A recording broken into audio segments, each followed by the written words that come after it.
here's how to turn off read receipts on Instagram DM's iPhone. So in this short tutorial, I'm gonna exactly show you how you can turn off read receipts. So make sure you watch this video till the end to exactly know what to do. So in order to turn off read receipts, just basically open Instagram. So here, as you can see, I'm on Instagram right now. So it's pretty simple. So you just gotta go to your DMs and find the contact that you want to turn off read receipts off. Just go ahead and find on the account, and then just press on this top on their name, and then privacy and safety. And here you'll see two options: typing indicator and read receipts. Just basically turn off this option, and here you go.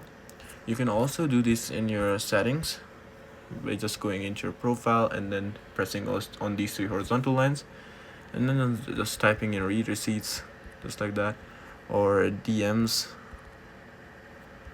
messages and store reply, and you can just find your show read receipts, and you can just do this, and you've basically turned off read receipts for everyone on Instagram DMs.